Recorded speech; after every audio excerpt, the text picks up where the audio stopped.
A janitor offered a biker his last sandwich. Hell's Angels saw his quiet heart.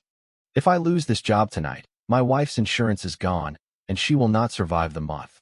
The exhausted, trembling whisper of 64-year-old janitor Milton Greaves barely carried over the broken radiator of the city transit hub. At 1:15 a.m., he sat on a cracked plastic crate, his hands blistered raw from cheap industrial bleach, offering his last half of a foil-wrapped bologna sandwich to a stranger, while a pink termination notice lay crumpled by his wet boots. You rested for 5 minutes on company time, Greaves.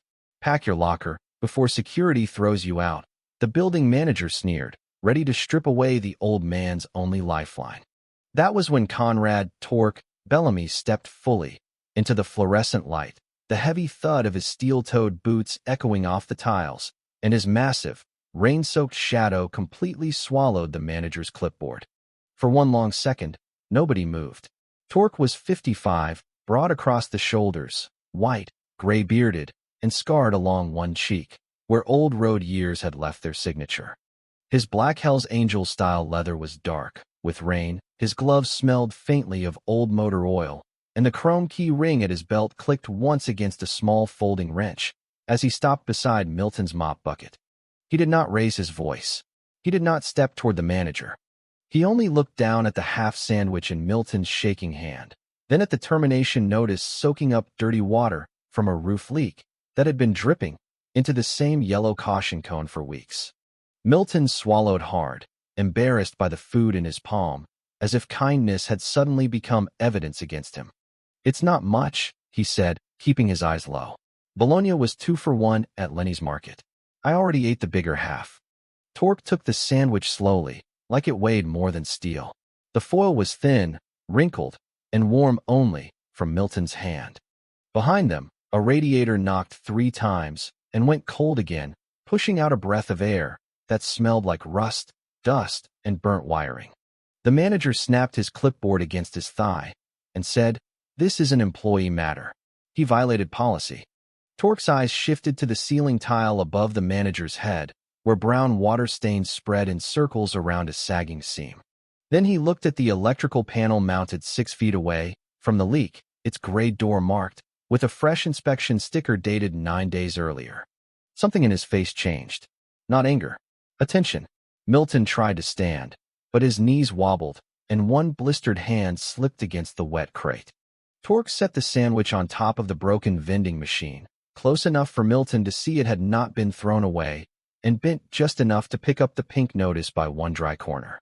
5 minutes, Torque said, reading the line near the bottom. His voice was rough, quiet, and flat as gravel under tires. The manager's jaw tightened. "That's correct." Torque glanced at Milton's mop, the cracked gloves, the bleach-white cuffs of his work shirt, and the little paper schedule tucked into his chest pocket with 3 dialysis appointments circled in blue ink. Milton noticed the biker looking and covered the schedule with his hand, ashamed that a stranger had seen the private math of his life.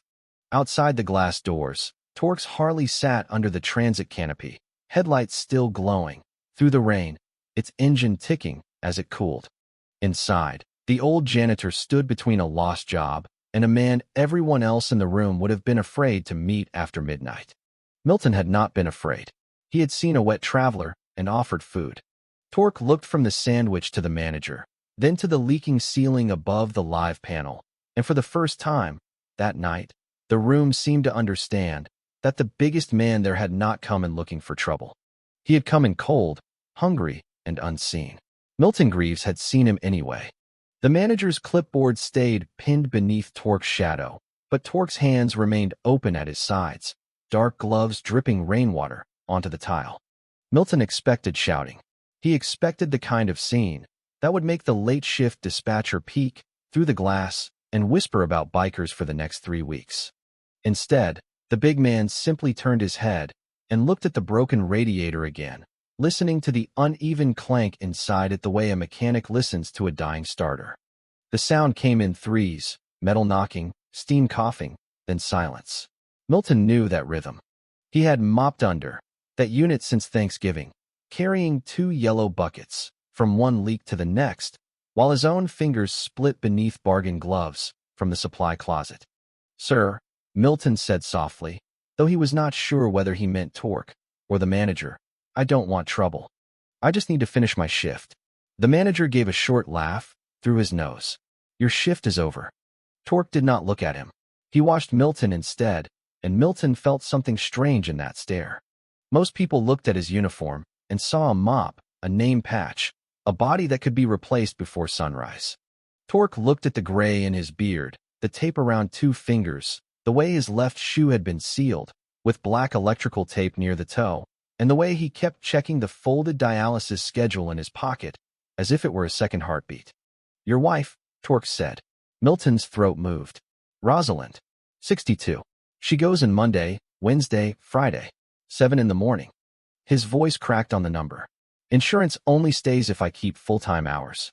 They already cut my overtime last month." A drop of sealing water hit the floor between them and spread through the bleach film in a cloudy ring. The city transit hub slept around them, half-lit and hollow, with locked ticket windows, a coffee machine flashing out of service, and a row of plastic seats shining with damp air. Far down the hall, a janitor's cart leaned against the wall, with one wheel missing its rubber tread. Milton had tied it with twine. Torque noticed that too. The manager shifted, irritated by the silence, and snapped. "This facility has policies. Resting during active duty creates liability." Torque finally looked at him. "So does water over a panel." The words were not loud, but they landed harder than a shout. The manager's mouth flattened. "That panel passed inspection." Torque took one slow step toward the wall, not toward the man, and crouched near the gray metal box. His wet leather smelled like road rain, old oil, and cold exhaust. A faded Hell's Angels-style patch rode across his back, but his focus was on the screws. The top left screw had orange rust packed around the head. The inspection sticker was clean enough to shine. "Inspection sticker says 9 days ago," Torque said. "This screw hasn't moved in months." Milton blinked. He had walked past that panel every night and never thought a screw could tell the truth. Torque stood, wiped rain from his beard with the back of one glove, and glanced at the radiator tag. "Same here. New service tag. Old dust in the vent." The manager's face hardened. No smile, no charm, just a flat, annoyed stare from a man used to being obeyed after midnight. "You don't work here." Milton looked down at the half sandwich on the vending machine, still wrapped, still waiting. He remembered the moment Torque had entered, soaked through, shoulders filling the doorway, a man any tired worker might step away from. Milton had not stepped away. Hunger recognized hunger. Cold recognized cold. "He didn't ask me for anything," Milton said, surprising himself. "I offered it." Torque turned back to him, and for the first time, the hard line of his face softened. "Not much. Enough." The manager lifted the pink notice again, but the paper had gone limp from the water. Torque looked from the ruined notice to the leaking ceiling, then to the broken heater, then to the clean inspection stickers shining on equipment that clearly had not been touched. He picked up the foil-wrapped sandwich, held it carefully, and placed it back in Milton's blistered hand. "Eat," he said. "You're going to need your strength. This building's been talking all night, and I'm starting to understand what it's saying." Milton stared at the sandwich in his hand, as if Torque had handed back something larger than food. His stomach cramped from skipping dinner, but shame held him still for a breath, the way cold sometimes holds an old door shut before the hinges give. Torque did not tell him again. He only watched the hallway, the ceiling, the radiator, the panel, all of it, with the same steady attention he might give a motorcycle engine that had started making the wrong sound 40 miles from the nearest town. The building manager stepped between them and the wall, his polished shoes stopping just outside the spreading leak. His name badge read Nolan Kess, operations manager, and the plastic cover was so clean it looked out of place in that tired corridor. "You are done here, Greaves," Nolan said, each word clipped in board. "You can eat charity in the parking lot." Milton flinched at that, not because it was loud, but because it sounded final. He folded the sandwich back into the foil with careful hands, the way a man folds a flag after a long shift, and tucked it into the side pocket of his janitor cart beside a roll of trash bags and a cracked spray bottle marked glass cleaner in faded marker. "Mr. Kess," Milton said, "please." I can finish the East restrooms, then I'll go to HR in the morning. I've never missed a shift. Not one in 11 years. Nolan tapped the clipboard with one finger. You abandoned your assignment. I sat down because my hands locked up. Milton lifted his palms before he could stop himself. Under the fluorescent lights, the blisters looked bright and raw, with white bands of dried bleach at the edges where the skin had split. The gloves tore around midnight. I sent the supply request last week. Nolan barely looked. There are procedures for supplies. Torque's gaze slid to the janitor cart. One wool was wrapped with twine. The mop press was bent. The bucket handle had been repaired with a strip of duct tape and 2 zip ties, one black, one red. Nothing in that cart looked like a place where procedures came true. Nolan reached for the pink notice again, shook water from one corner, and held it out toward Milton's chest like a bill he was tired of carrying. Sign acknowledgement of receipt. Milton took a half step back. If I sign, does that mean I agree? It means you received it. But do I lose coverage tonight? The question thinned his voice until it sounded older than 64. Nolan looked at the wall clock, then at his watch, then at Milton, as if the answer were an inconvenience. Termination begins at the end of the recorded shift. Benefits administration follows company policy. Milton's hand went to the paper schedule in his pocket again. Monday, Wednesday, Friday, 7 in the morning. Rosalind's appointments were circled in blue because blue was the only pen that still worked at their kitchen table. Torque saw the motion, and his jaw tightened, but he stayed still. He did not shove the clipboard away. He did not crowd Nolan. He simply stepped to the side, blocking the cold draft from the glass doors with his wide shoulders, and looked up at the dripping seam above the panel. Another drop fell. It struck the tile, so close to Nolan's shoe that he moved, without meaning to. Torque noticed. So did Milton. That leak's been here a while, Torque said. Nolan exhaled sharply. This is not your concern. Man shared his last food with me. That makes how he's treated my concern. Nolan's eyes narrowed, not frightened, just irritated by a kind of authority he could not file, suspend, or schedule. You people think a leather vest gives you permission to walk into any room. Torque looked at him then, slow and heavy, rain still running from the ends of his gray beard. No. A wet floor next to a live panel gives me permission to ask why your inspection sticker is cleaner than your maintenance. Milton held his breath. The late shift dispatcher, a white woman in her 40s named Marcy, appeared behind the interior glass with a radio in one hand, watching but not entering. 2 adult drivers waiting for route change stood near the staff lockers, silent now, their coffee cups held halfway to their mouths. The room had witnesses.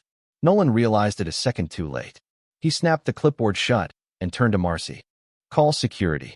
Marcy hesitated, her eyes moving from Milton's ruined hands to the leak, then to Torque's boots planted squarely on the tile.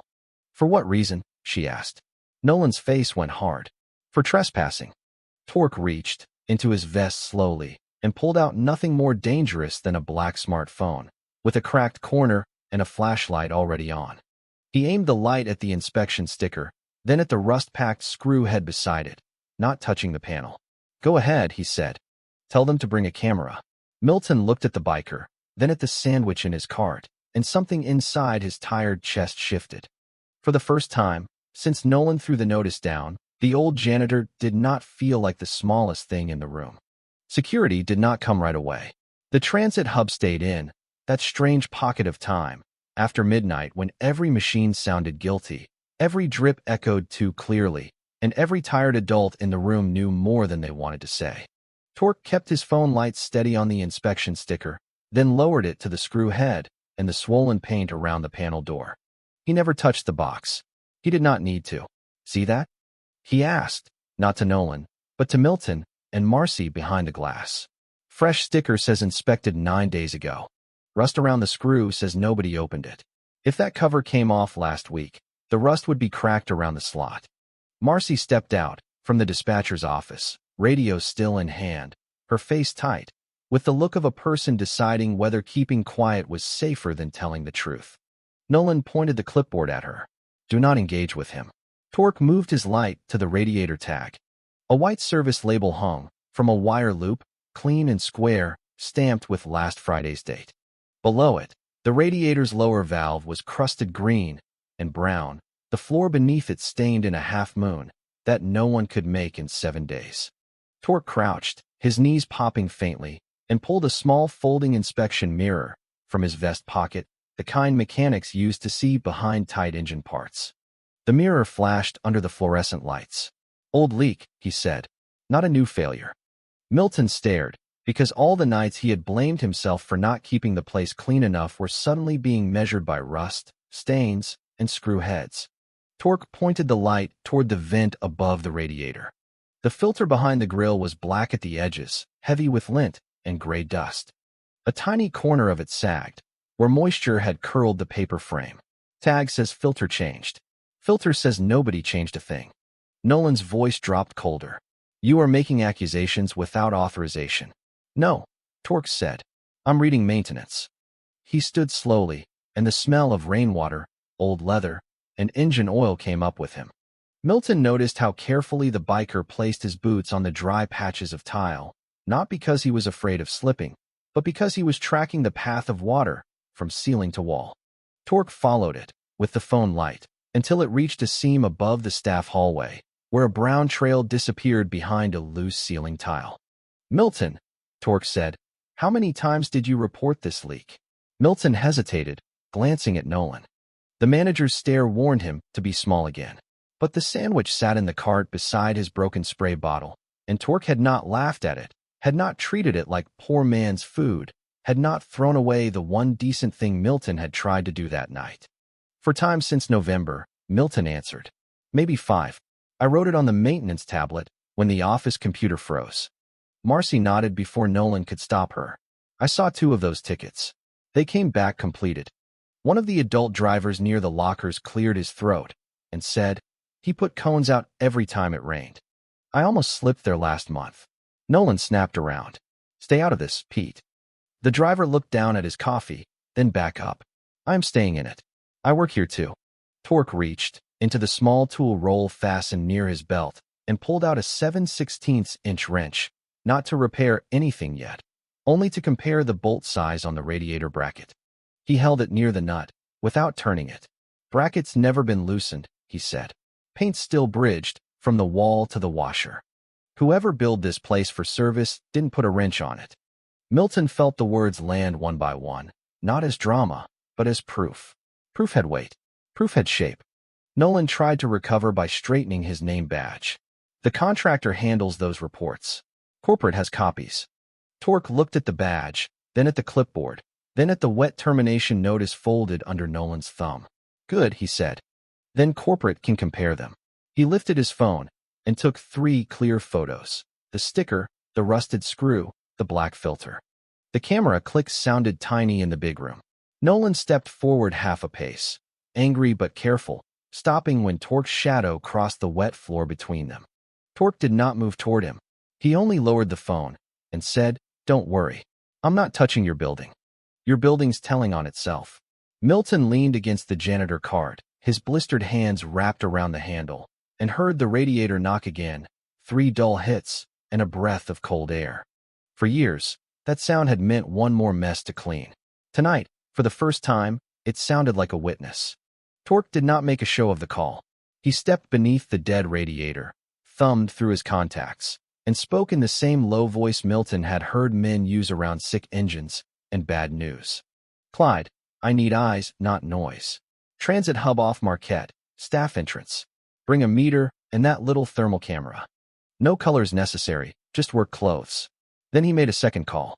"Rory, you still got that invoice app from the fleet contracts?" "Good. I've got service tags that don't match the metal." Nolan's face tightened at the word invoices. He lifted his clipboard, as if it were a wall, and told Marcy to return to dispatch, told Pete and the other driver to clock out. If their route was done, told Milton to stop standing around like he still worked there. Nobody moved right away. That was new. The building had trained people to lower their eyes, but Torque had given them something else to look at. 12 minutes later, the staff entrance buzzer rasped, and Marcy pressed the release, without waiting for Nolan's permission. 2 adult white men came in, from the rain, both middle-aged, neither loud, neither swaggering. Clyde Fenwick wore a canvas jacket, with an electrician's union patch half peeled from one sleeve, and Rory Dugan carried a tablet in a cracked rubber case along, with a small flashlight clipped to his cap. They nodded once to Torque, then to Milton, and went straight to the wall. Brotherhood did not arrive like thunder. It arrived with tools. Clyde knelt near the panel, staying outside the wet area, and used a non-contact voltage tester along the door seam. The tester chirped sharp enough to make Milton's shoulders rise. "Moisture's too close," Clyde said. "Not opening it. Not with this floor." He took a photo of the tester reading beside the inspection sticker and another of the water path from the ceiling seam. Rory had already found the maintenance vendor number printed at the bottom of the radiator tag. "Same contractor for heat, roof, and electrical?" he asked. Nolan snapped. "That information is not public." Rory did not look up. "It's printed on the tag you hung in the hallway." Torque's mouth moved almost like a smile, but his eyes stayed on Nolan. Milton watched the tablet glow against Rory's rain-specked sleeves as Rory typed in the job number stamped on the service tag, then cross-checked it with the maintenance address Marcy quietly read from the dispatch directory. No private company portal opened for him. All he could see were vendor job summaries, service categories, and completion dates tied to the tags in the hallway, but even that was enough to make the room feel different. The first job summary listed emergency radiator service, filter replacement, and valve inspection as completed the previous Friday. Clyde pointed his flashlight at the black filter still sagging behind the grill. "That filter's got at least 6 months on it." The second summary listed electrical safety inspection and GFCI upgrade under the same vendor code. Torque angled his phone light toward the old outlet near the mop sink, yellowed around the edges, and missing the test button any modern GFCI should have carried. "That upgrade never happened," he said. Rory scrolled again, slower this time. "Roof patch above staff corridor, water mitigation, ceiling tile replacement. Marked completed 9 days ago. I can't see the full invoices without regional access, but these job numbers match the tags." A ceiling drop struck the bucket beside Milton's card at that exact moment. Plink. The sound was small and humiliating. Nolan tried to reach past Rory toward the tablet, but Rory simply stepped back, calm, keeping both hands visible around the device. "Don't need to touch me, manager. I'll email copies to the regional office if your staff gives me the address." Marcy, still holding her radio, gave it quietly. Nolan turned on her with a glare. "You want to lose your job too?" Marcy's face went pale, but she did not take the words back. Pete set his coffee down on the locker bench. "Put my name on it," he said. "I saw a Milton bucket, that leak on the 12th, the 18th, and last Friday." Another driver, a white man, with silver hair and tired eyes, added that the heater had failed 3 times before midnight shifts. The facts gathered like bolts in a tray, one by one. Milton stood beside his battered janitor cart, barely breathing, as the life Nolan had tried to erase, with one wet pink notice began rebuilding itself through dates, photos, serial numbers, and witnesses. Torque walked to the broken vending machine, lifted the half sandwich from the foil, and placed it back in Milton's palm. "Eat now," he said. "This part may take a while." Milton looked at the food, then at the men crouched by the rust, the woman risking her badge at dispatch, the drivers speaking, because someone finally asked. His hands still hurt, but they were no longer empty. Milton took one bite, because Torque had told him to, and because his body finally overruled his shame. The bread was soft at the middle, dry at the edges, with one thin slice of bologna, and a smear of yellow mustard that tasted sharper than he remembered. He chewed slowly, while Clyde kept his voltage tester away from the wet panel, and Rory built a clean folder of photos, timestamps, invoices, and witness names on the tablet. Nobody shouted. That made Nolan look even more cornered, because the room was no longer running on fear. It was running on order. Torque pointed to the ceiling seam, and then to the yellow cone Milton had placed beneath it. "Clyde, we keep the water from traveling. We don't open anything hot." Clyde nodded, pulled a roll of red caution tape from his bag, and stretched it from the staff locker handle to the vending machine leg, closing off the slick strip of tile near the electrical panel, without touching company equipment. Pete brought over 2 more cones from the west hallway, and Marcy printed a blank incident form from dispatch, her hands trembling just enough that the first page came out crooked. Documented as active leak near electrical service, Rory said, calm as a man ordering parts. No opinions, just what you see. Milton watched them turn his nightly misery into words the company could not sweep away. Active leak. Failed heat. Old outlet. Work order marked complete. Torque picked up Milton's torn rubber gloves from the cart and turned them palm up. The left glove had split between the thumb and forefinger, the inside white, with dried bleach. How long you been using these? Milton looked embarrassed. Since last Tuesday. Supply cabinet was empty except Smalls. Torque glanced at Nolan. You wrote him up for sitting 5 minutes after giving him gloves that don't hold bleach. Nolan's answer came too fast. Supplies are ordered through Central. Then Central can explain it too. Torque's voice stayed level, but something in it made the sentence feel bolted to the floor. Clyde set a shallow plastic drain pan under the worst ceiling drip and angled a folded section of tarp from his truck so water ran toward the bucket instead of spreading under the panel.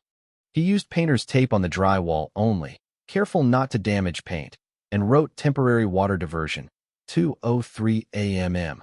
across the tape with a black marker. Rory photographed that too. Milton's eyes burned. You all shouldn't be doing this, he said. Nolan will say I brought people in to cause trouble. Torque looked over at him, rain drying in the creases of his scarred face. You brought nobody. You offered half a sandwich. That's the whole crime so far. For the first time all night, Pete gave a tired laugh, small but real, and even Marcy's mouth softened before she bent over the incident form again. Nolan heard it and hated it. He stepped toward the office door. I'm calling regional myself. Good, Rory said, already typing. I just sent them the packet. Nolan stopped, with his hand on the knob. The room got quiet again. Outside, beyond the glass staff entrance, Torque's Harley sat under the canopy, with rain beating on the tank, and beside it, almost hidden near the employee lot fence, Milton's old silver sedan slumped under a dead parking light. Torque noticed the car when the headlight glow caught the cracked rear reflector and the strip of duct tape holding one corner of the bumper. That yours? He asked. Milton followed his gaze and nodded. If it starts.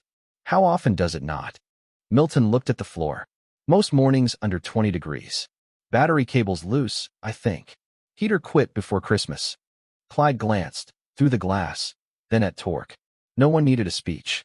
Brotherhood had its own language, a look, a nod, the sound of tools being set down in the right order.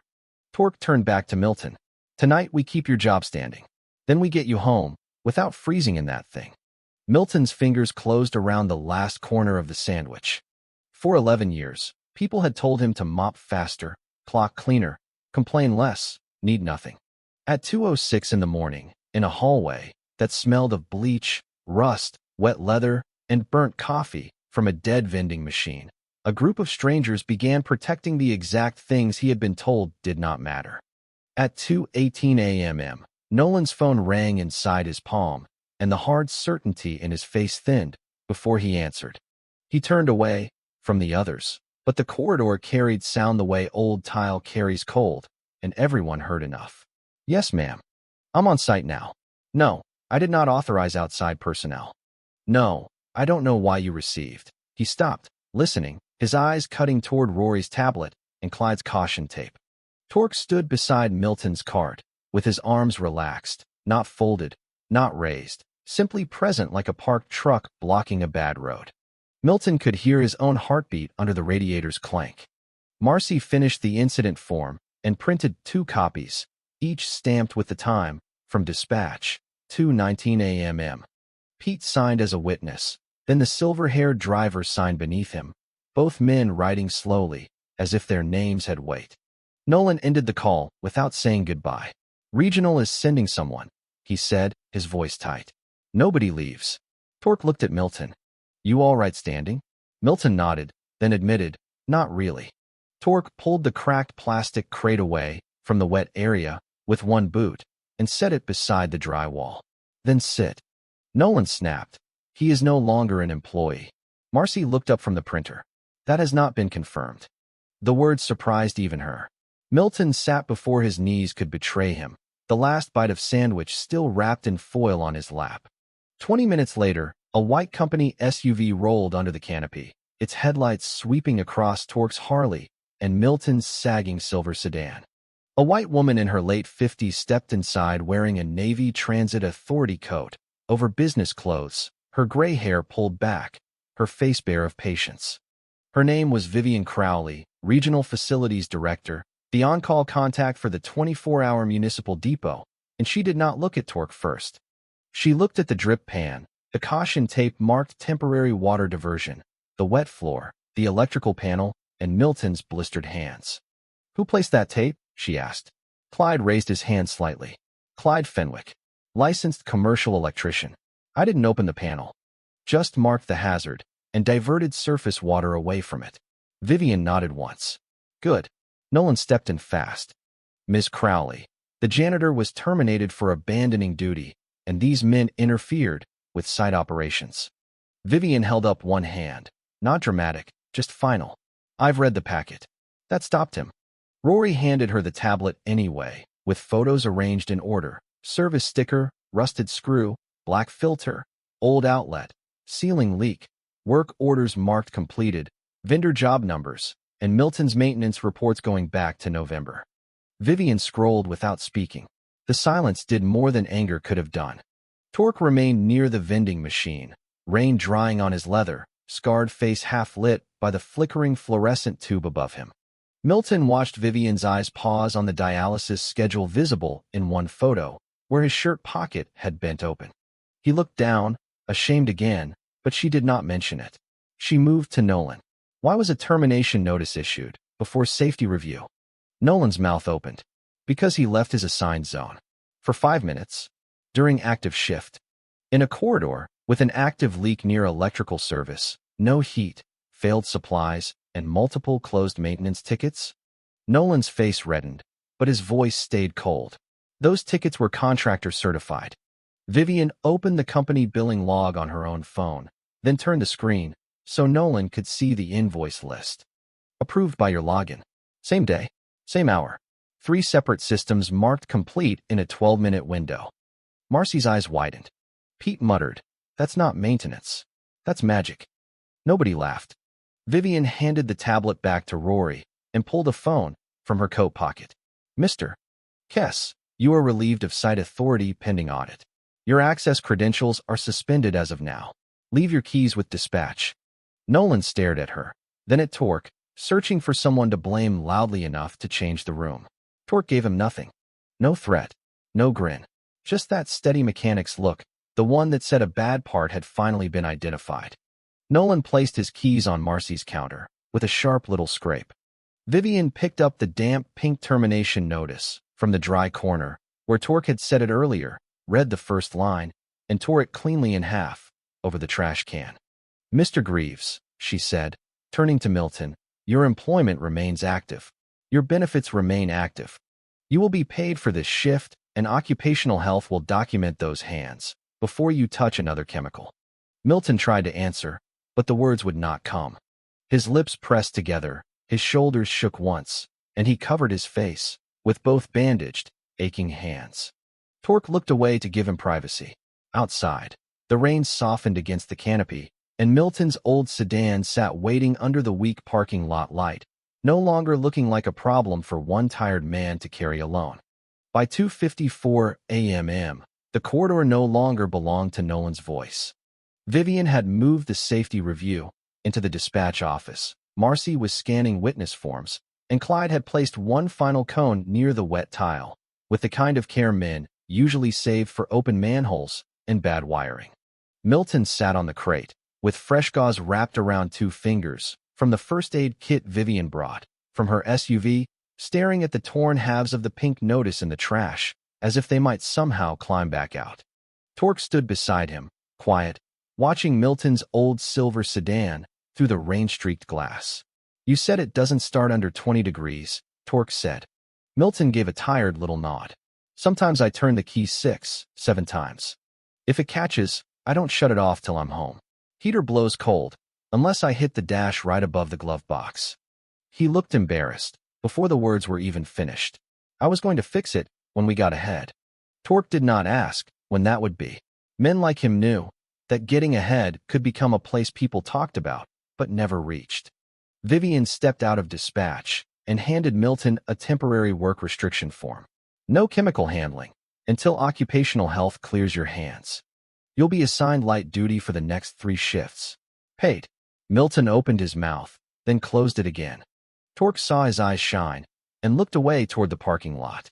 Clyde, he said, you got jumper cables in the van? Clyde snorted softly. I've got cables, a load tester, spare terminals, and a milk crate full of things my wife says I should throw away. Rory lifted his tablet case. I've got an invoice printer and no desire to bill this man. Milton pushed himself up too fast. No, I can't let you do that. I don't have money for a tow, and I sure don't have money for parts. Torque picked up the wrinkled foil from the sandwich and folded it once, then twice, until it was a small silver square. Milton looked at him, confused, already knowing he had no way to pay. Torque tucked the foil into the vending machine slot like a marker of the night. Half a sandwich. That covers the diagnostic fee. We'll call it even. Outside, the rain had eased to a cold mist. The employee lot smelled of wet asphalt, diesel residue, and old leaves trapped along the curb. Milton's sedan sat under a weak sodium light, a 2006 Buick with a cracked rear reflector, a tired bumper, and a driver's seat covered by a gray towel worn thin in the middle. Torque opened the hood and held it up while Clyde clipped a work light to the frame. The engine bay looked like every car that had carried too much life for too little money. Dust on the intake, white-green corrosion blooming around the battery terminal, a loose negative cable that shifted when Torque touched it with 2 fingers. There's your first ghost, Torque said. Clyde tested the battery. Weak, but not dead. Cable's worse than the battery. Rory checked the tire with a pocket gauge. Front right's at 24 psi. Torque looked at Milton. You feel it pull when you brake. Milton blinked. To the right. I thought it was just the road. Not just the road. They worked without ceremony. Clyde cleaned the terminals with a wire brush, the scraping sound sharp in the empty lot. Torque replaced the cracked cable end with a spare from Clyde's crate, tightening the nut with a 10mm wrench and checking it twice by feel.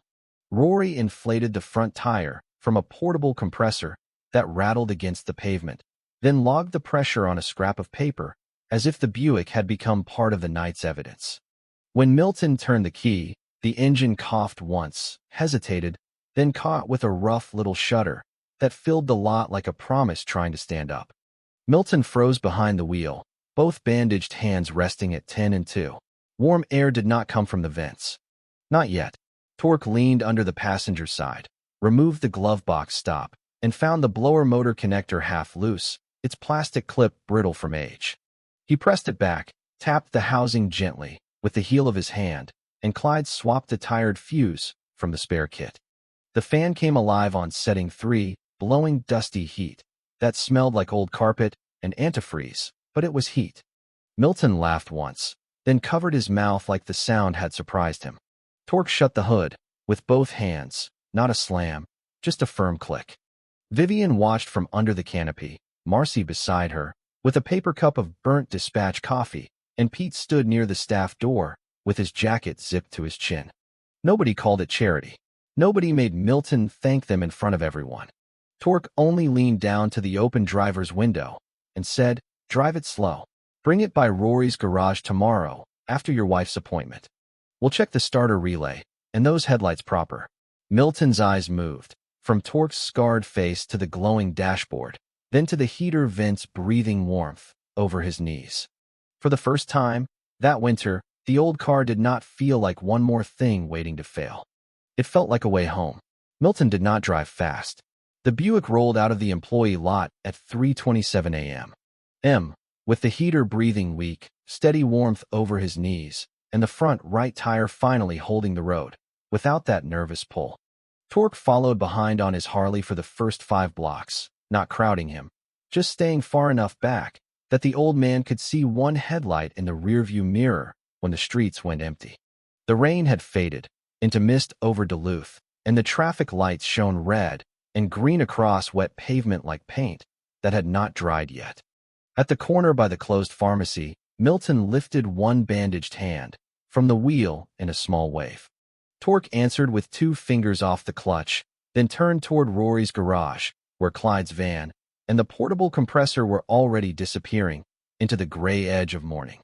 Milton reached home just before 4, a small 1-story rental with a porch bulb that flickered whenever the furnace kicked on. Rosalind was awake in the front room, wrapped in a blue robe, a dialysis calendar on the side table beside a pill organizer and a cold cup of tea. She looked frightened when she saw the gauze on his hands, then confused when she heard the Buick idling steady outside instead of coughing itself to silence. Milton stood in the doorway for a moment, with no pink notice in his pocket, his work badge still clipped to his shirt, and the foil from the sandwich folded flat in his palm. "I still have the job," he said, and that was all he managed before Rosalind reached for him. He did not tell it like a miracle. He told it like a shift report. 5 minutes on a crate. A man in wet leather. Rust on a screw. A sandwich he had meant to give away because someone else looked colder. Rosalind listened without interrupting, her thin hands around his wrists, careful of the blisters.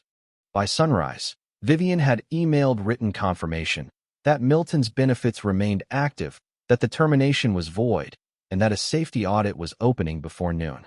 Marcy sent a message too, just 3 words. "You're on schedule." Later that morning, after Rosalind's appointment, Milton drove the Buick to Rory's garage like Torque had asked. The place smelled of motor oil, hot rubber, burnt coffee, and the clean metallic bite of tools laid out on a bench. Torque was already there, sleeves rolled, gray beard tucked against his chest, as he leaned over the Buick's open hood. Clyde checked the headlights. Rory wrote parts donated across an invoice and tore off the customer copy. Milton tried to protest once, but Torque only tapped the hood with a 10mm wrench and told him the starter relay had been tired longer than Nolan's excuses. Rosalind sat in the passenger seat with a paper bag on her lap. When Torque stepped to the window, she handed it to him. Inside was a fresh bologna sandwich wrapped in new foil, cut cleanly in half. Torque looked at Milton, then at Rosalind, then tucked the sandwich into the inside pocket of his rain-dark leather like it belonged there. The garage door rolled up inch by inch. Morning light spread across the Buick's silver hood, and somewhere under that old car, a wrench clicked twice against concrete. This story is a fictional narrative created for entertainment, reflection, and educational purposes. Any resemblance to real people, places, or events is purely coincidental.